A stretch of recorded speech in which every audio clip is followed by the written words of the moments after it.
Phonics for young learners. As a teacher, I can confidently say that there's a lot to learn when starting school. Beginning with making new friends, to building confidence with letters and numbers, and learning much more through play. However, learning how to read is taught systematically, from their first days at preschool through their first years in elementary school. It can be challenging at times to figure out how to best support your child through these early stages of reading, especially since teaching methods have definitely changed since you were in school. Before you can begin to teach your child to read, I have provided a short list of buzzwords to help you out. Phonics, using the sound made by a letter and groups of letters to read words. Decoding, using the knowledge of phonics to sound out and read words. Grapheme, a written single letter or group of letters, like S, A, or she. Diagraph, two letters that make one sound together. For example, SH, sh. Phoneme, the sound a letter or group of letters make. An example is the word mat, which has three phonemes: M, M, A, and T. T. Sounding out, using your phonic knowledge to help you say the sounds within a word. Example, red, d. Pronouncing each phoneme. Blending, reading the sounds in the word all together to read the whole word. Example, d. Red, or mom. High-frequency words, also known as common exception words. We use these common words often, but aren't always decodable using phonics.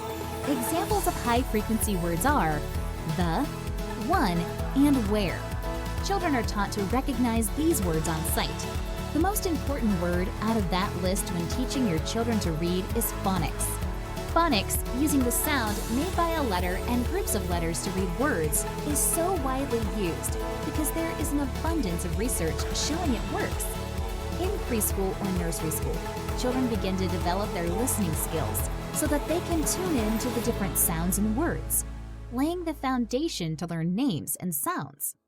The next step takes place in primary school, where children learn the letters of the alphabet in a set order and the sound of each letter.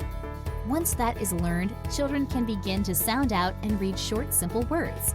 Remember, the purpose of phonics is to have your child reading as easily and quickly as possible, so they can feel confident to read whatever they like. Reading is meant to be fun, and no one wants to turn it into a chore. So here are some tips to have success when teaching your child to read with phonics. Keep it short and sweet. 10 minutes is often long enough to keep your child's attention on a phonics lesson, and will prevent them from getting bored.